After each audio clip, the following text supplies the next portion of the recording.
Event organizers, get ready to level up.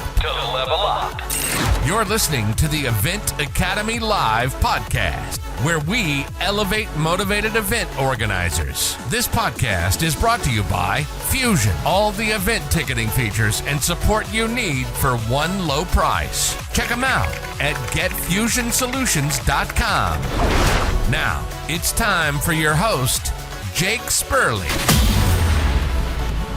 Hey there, and welcome back to this week's episode of Event Academy Live. If you've never been to a rodeo, I don't know why you're even living anymore, because everybody needs to go to a rodeo. I don't care if it's big rodeo, small rodeo, professional rodeo, or just bull riding. It's like one of the American traditions, and you just got to do it.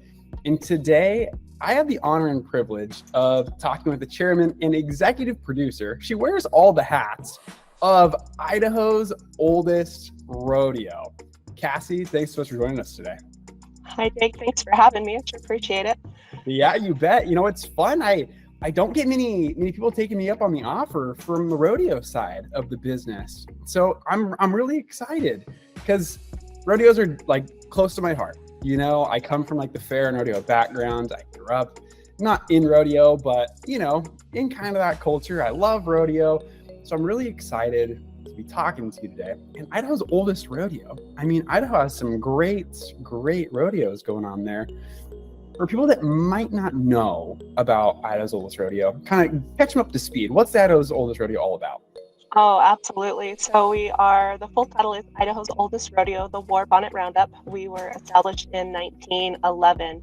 And so that's what makes us Idaho's oldest professional rodeo. We do get a lot of questions in terms of length of time, because there are a lot of your amateur rodeos, kind of your backyard type rodeos that are older, and we don't want to take anything from their significance because they're all amazing. We love the Western culture, but when it comes from a professional rodeo Cowboys Association or the PRCA type of level, we are Idaho's oldest on record. So it's quite exciting. We also go as far back in 1911 to incorporate the Shoshone-Bannock tribe. So that's what also gives us some really great significance in terms of being rich in tradition and the length of time that we've been putting on a rodeo. So for people that aren't familiar with like PRCA, NPRA, WNPRA, like all the different things, all the acronyms.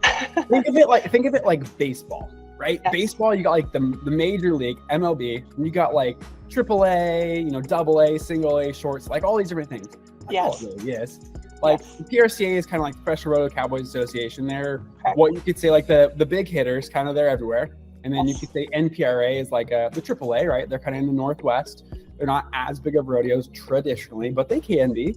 It's just kind of a different league, if you will. And each league has their own points, and they do their own things and all their different tricks. So you guys are the oldest PRCA rodeo. Yes. So basically considered the largest organization within for the Cowboys and Cowgirls to be affiliated with. So coast to coast, up and down, even into Canada and Mexico. And so, you know, the reach from the PRCA is grand. And you're right. I mean, there are many levels from pro to amateur to open to high school. I mean, we could go on with the amount, but when it comes from being a part of the largest organization offered for pro rodeo, yes, PRCA is where we hang our hat. So it's nice. It's a big one. And we work with a rodeo up in Alberta, Canada, and they were the Canadian is the PRC, I don't know, whatever their acronym is up there. And I'm like, oh my goch, there's another acronym I have to remember now. I just got caught up. Now I go into Canada. Now there's more. Yes. How did you get into rodeo? Did you just grow up on a horse and like it was in your blood, or how'd you get into this position? Thanks for asking. So I kind of have a similar story that a lot of people do. I did grow up with horses. I did the 4-H, I did the junior rodeos, high school rodeos. we had the Dodge National Circuit Finals Rodeo over here in Pocatello, Idaho from its beginnings in 1986. And so with my family being affiliated, I was the wild bunch on the hill, helped take care of the stock and checking all the cowboys and the cowgirls when they came for the week stay. And it was just one of those things that got you hooked, to be able to see both sides of the spectrum. So it was being able to compete from an amateur level and then being able to see the behind the scenes on what it takes to be able to put on a rodeo. And so then from there, I decided I would try my hand at being a rodeo queen.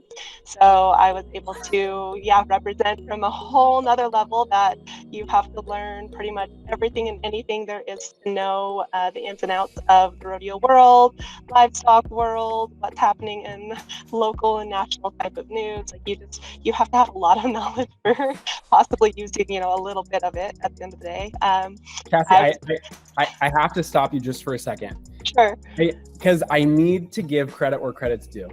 And credit is due for the boyfriends of rodeo queens and princesses. They are the recognized troopers of the bunch. We all yell and scream for the queens and princesses, but my God, I was once a rodeo queen boyfriend, and oh my gosh, I need this, more hairspray, bobby pins. Where's my Dutch Brothers coffee? I'm like, oh my, I can only do so many things. I need to be driven to Pendleton, Oregon. I'm like, my goodness, this is a full-time job just being the boyfriend of this thing. So for the boyfriends out there of rodeo queens, or probably even dads, my hat for you. My goodness. Yes, dad, they're irreplaceable. I had a rodeo queen dad. My mom was living in a different state at the time, so he was the one that got to be able. He did what he called pulled the trigger, bought a brand new truck in order to haul me everywhere that I needed to go, and I traveled all over the western states. So it was quite the year to remember, to say the least. Yes, the unsung heroes, whether there are boyfriends in the background, I mean, they are to be not seen. However, I mean, we do know that we have an amazing support system when it comes to the gentlemen that make sure that we can stay clean while the horses get tended to, and everything else on the side. So yes, kudos to you gentlemen behind the scenes.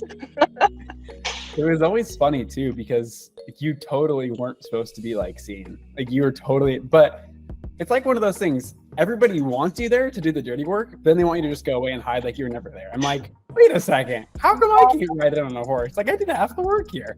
Exactly. But it gets a little tough and it breaks our heart. It's one of those things where it's kind of like that perception. You never know who's going to take the perception incorrectly, and being a rodeo queen is hard enough as it is, trying to make sure that you are on point from head to toe and in all knowledge departments, and not falling off your horse, regardless of whether they are a nice horse or a green horse. So we feel bad when we do have to say thank you so much. No, please go sit in the stands and we'll see you later. But I have two things on rodeo queening that I have to bring up every time. One, please figure out how to put your hat on. It shouldn't fly off. I don't care the circumstances. Yes. And two, going fast looks cool. Not being able to stop your horse doesn't look cool. For all the people out there, I know you want to go 100 miles an hour. You want everything flying. You want to go a billion miles an hour. But if you can't control your horse at the end and you can't get it to stop, you run into somebody else, then you look like an idiot. So it doesn't do anything. Don't go fast, all right?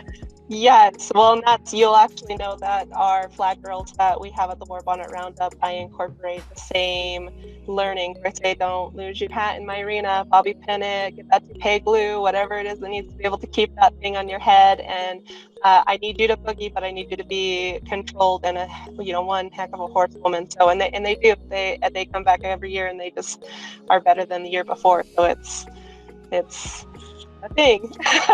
From the rodeo queen world off to the rodeo world, there are things that should stay. and what's funny, Kassi, is probably I've noticed a lot kind of as I diversify what rodeos I go attend. I'm noticing a lot more people who are attending rodeos that might not have a Western background or might not really understand the importance of the NFR, right? Yes. They don't really get it. They're just there to go to the rodeo once a year and have a good time. But Yes. I think what's fun about this conversation is I I know all the little secrets. You know all the little secrets. Somebody in Yeah. the stands, when they see a hat fly off, they're like, "Oh, she lost her hat. That was kind of cool." Like, they don't really understand that, like, that's kind of an unwritten, "What the heck are you doing? You look like a rookie," sort of thing. You know? Yeah. Yeah, it's those little things, and you're right. I mean, you're involved long enough, you do pick up on those little things, and that's something that we always have to remember is whether you are a tenured rodeo fan or a new rodeo fan, you know, it's the more knowledge the better. I mean, one of these years they may pick up that they lost their hat, you know, that's a big no. But for the newcomers, you know, they just think of it like, hey, you know, hey, she's got quite the hairdo, you know, Yeah. that hat hair is impeccable. So. Yeah. Why is your hair so flat underneath? Why don't you curl half of it? This looks a little funky. Memories and good stories to tell for the future, for sure. Yep. I think you brought up a good point on whether it's like the rodeo boyfriends or just even like the help behind the scenes of rodeos. I don't know. Besides 4-H, which they're kind of like all the one. There's a lot of intermeshing between like 4-H and rodeo. Like a lot of people do both, right? Mm-hmm. I've never seen. I think the amount of support that I see in rodeos, like when you see the actual rodeo being put on, like you probably see like the shoot boss, you know, a couple people at the gate, you know, like the announcer, but you don't see how many people are back in the pens, you know, moving cows around, moving sheep if you're doing mutton bus, and just to orchestrate people in the office, payouts, like signups, like trailers, like parking. There are so many people, and from all the rodeos that I've been involved with, it's like, it's not about the money. It's not about like anything. It's about them showing up, them having a good time with their friends at the rodeo, and like everybody just pitches in, from bringing their welders out to re-weld the chute gate to, you know, fixing, like painting a new, you know, pin. Like it literally doesn't matter. I don't know that I've seen in any other event vertical, if you will, of haunted houses, like nobody does it as good as rodeos do. It's amazing to me. Well, I like to consider them as rodeo family. So that basically your extension. Those are people that are going to be looking out for you come hell or high water type of situations.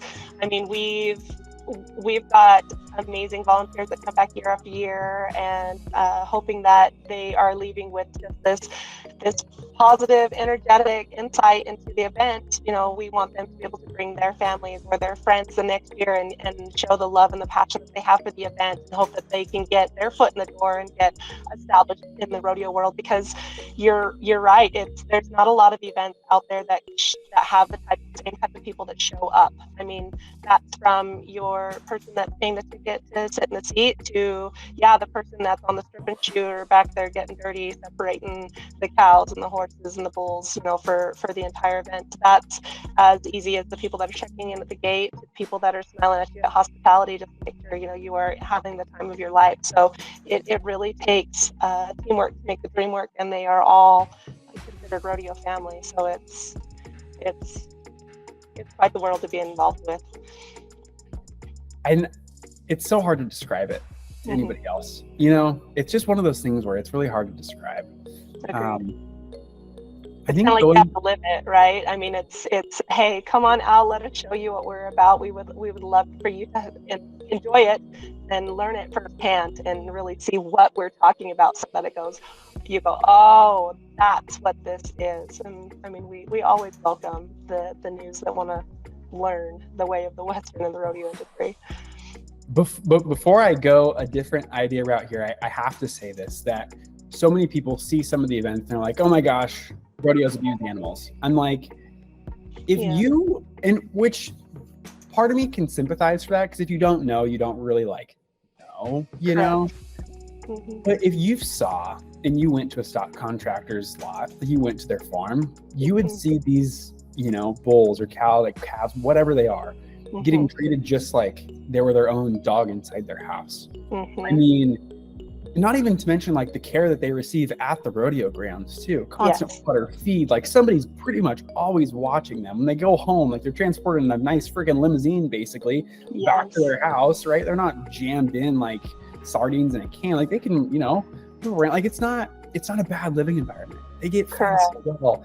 And even the one that I love best is when PBR posts the videos of their stock contractors when the bull's been retired. It's like, oh yeah, you know, whatever, Top Gun, like whatever is out there, you know, rolling around in the dirt, you know, he'll be well taken care of until the end of time. It's like, we just take such good care of our animals. I think that's something that needs to be said every opportunity that it can be Always. said. Yeah, animal welfare is on the top priority of our list. I mean, those are animal athletes. These are athletes. And if any other athletes out there can relate in any way, you have to make sure that you are in tip-top shape, whether that is working out, supplements, the type of food that you put into your body in order to perform at the strength that you are in. And so that's the same thing with these animals, these bucking bulls, these bucking horses, I mean, even down to the steers. And it's one of those things where they are fed well, they are well tended to. It's well, let's just put it this way. If I ever have the opportunity to come back as an animal, I would love to come back as a bucking horse because they are spoiled rotten. Absolutely.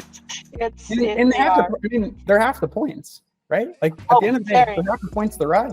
And if your stock isn't performing, like you're not there, that rodeo's not going to have your stock back. So it's advantageous to not only test their ability to perform.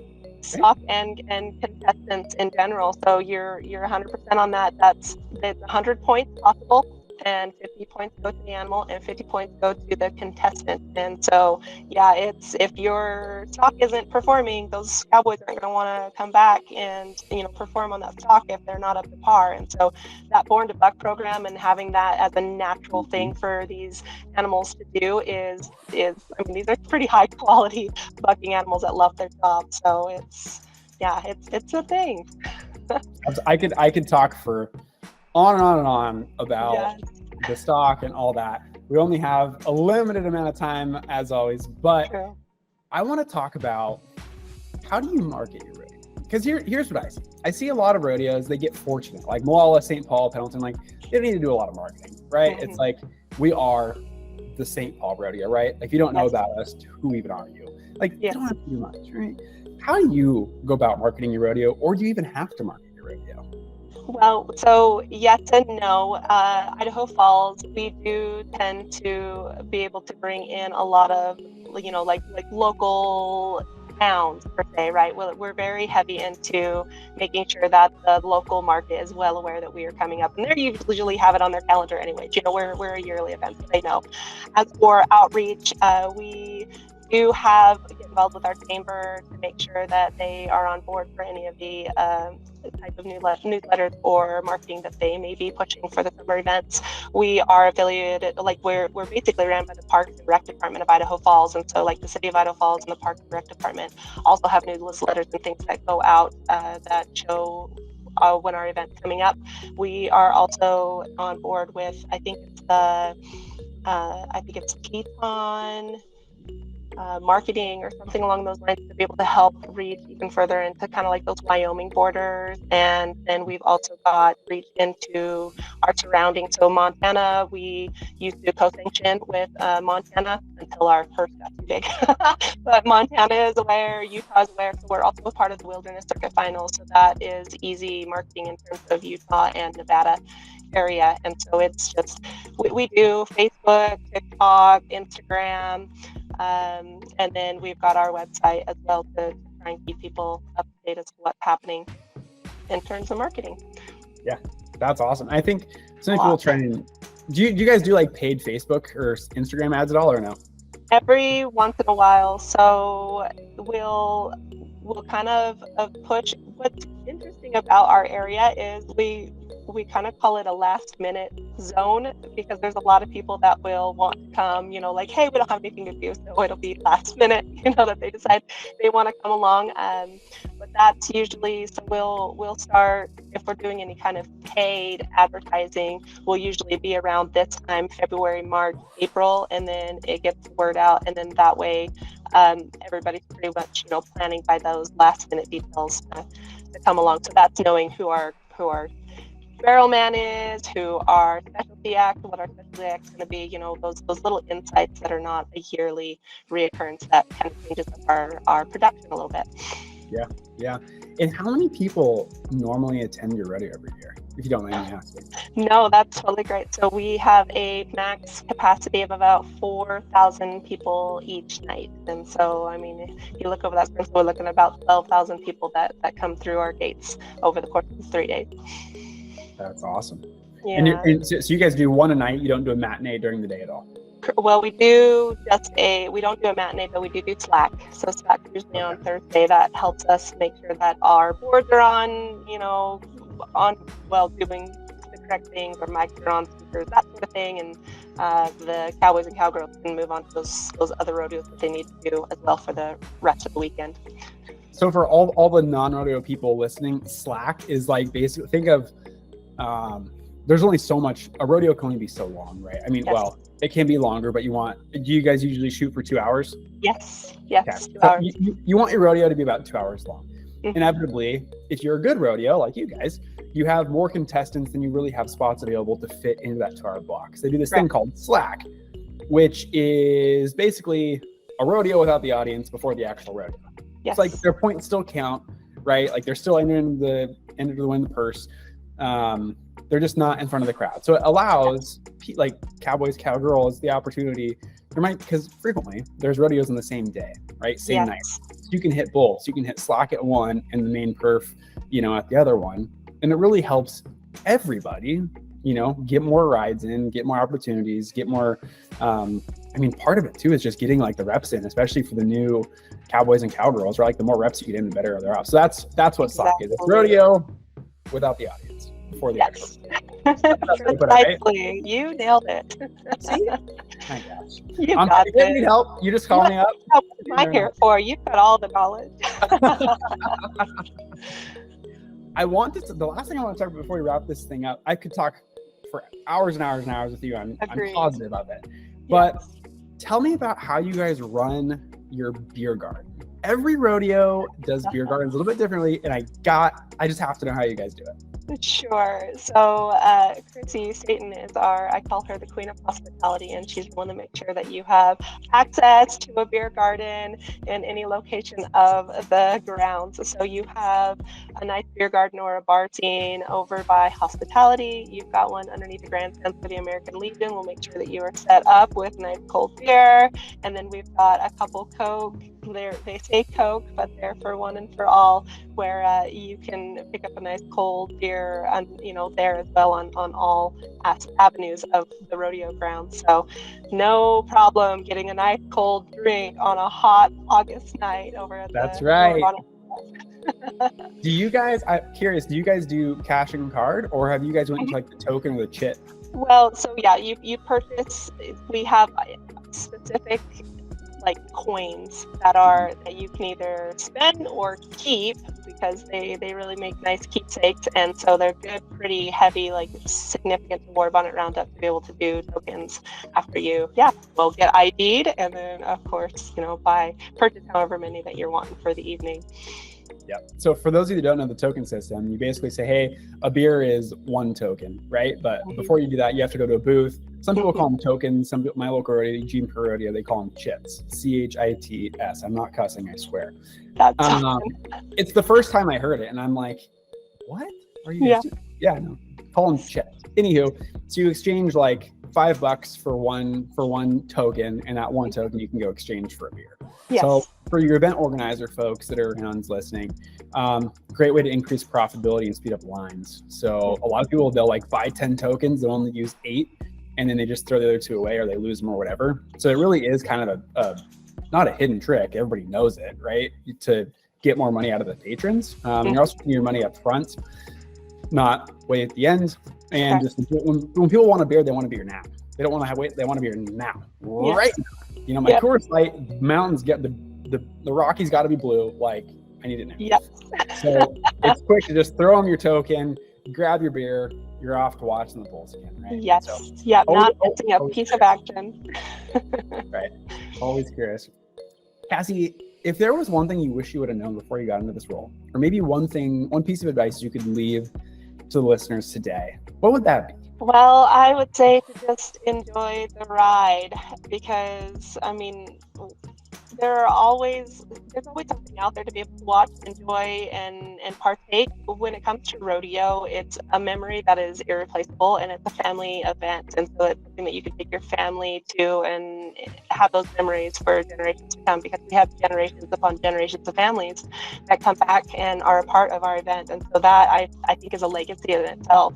And I mean, if I had known that I would be so welcomed with open arms, regardless of whether I was a contender or somebody working behind the scenes, it really is a rodeo family. And so just being able to say that, or call on anybody in that rodeo family if you're in need, it's just, I mean, alone is mind setting. So nonetheless, it's definitely something that I encourage everybody to have some piece of in terms of the rodeo and the Western culture.